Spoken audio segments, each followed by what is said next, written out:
انا عايزاكي بقى تركزي معايا وما تفوتيش الوصفه دي ابدا.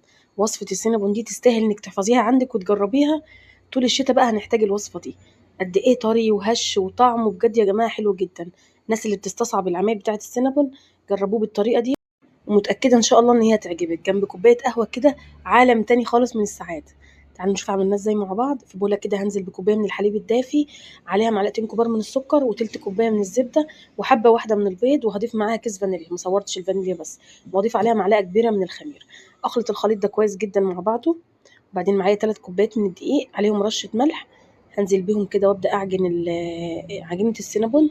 اهم حاجه العجينه دي لازم تتعجن كويس من 7 ل10 دقايق كده. لازم العجينة القوام بتاعها يبقى ناعم، ملمسها ناعم كده وتحسي ان هي بقت طرية معاكي زي ما هتشوفي في الفيديو كده بالظبط. شايفين القوام بتاعها بقى عامل ازاي؟ بجد العجينة ديت اصلا ريحتها كده وانت بتعجنيها حلوة جدا.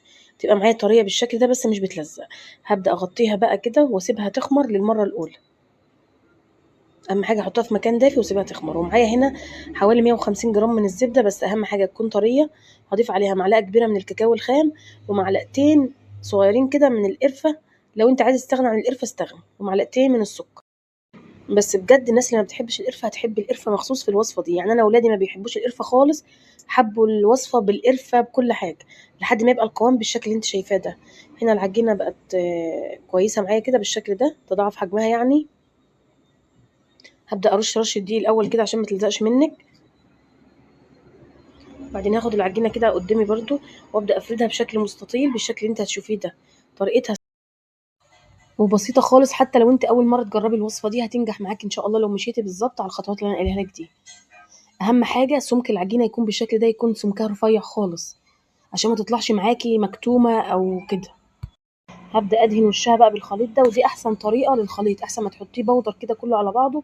لا دي احسن طريقة. الزبدة مع القرفة مع الكاكاو مع السكر حلوة جدا بالشكل ده.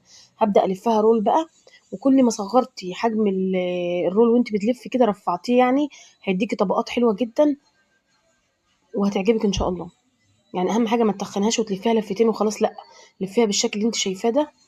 انت شايفاها مش بتلزق ولا اي حاجة عشان العجينة كويسة جدا ومقاديرها مظبوطة بالظبط.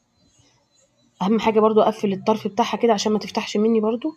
وبعدين ببدا اقيس كده بصبعيني، اشوف انت عايزه الحجم بتاعها قد ايه، وابدا احدد الاول. وبعدين بقى بالخيط كده اسهل طريقه خالص، طريقه الخيط دي ان انت تقطعيها بالخيط كده حلوه جدا. شايفين شكل الطبقات حلو برضو. هبدا اقطع معاكم كمان واحده. جربوا الوصفه بالطريقه ديت وانا متاكده ان شاء الله ان هي هتعجبكم. وحتى لو ما بتحبوش القرفه هتحبوها، انا متاكده ان شاء الله في الوصفه دي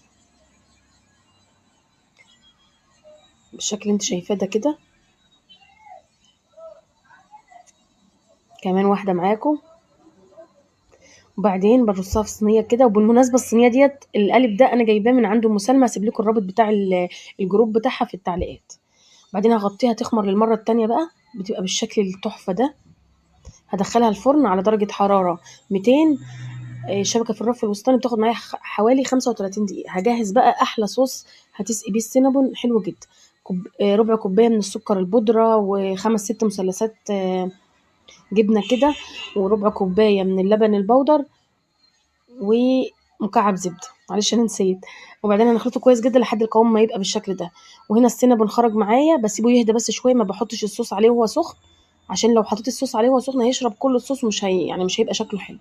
وبعدين ابدا اسقيه كده بالشكل ده. معايا صوص كراميل بيتي كده برده كان لسه سخن معايا.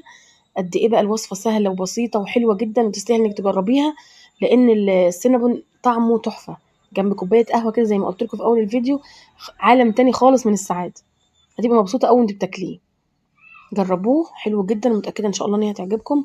اهم حاجه لو الوصفه عجبتك ما تنسيش تدعميني بلايك وكومنت حلو منك ومتابعه للصفحه. واشوفكم ان شاء الله في فيديو جديد. سلام.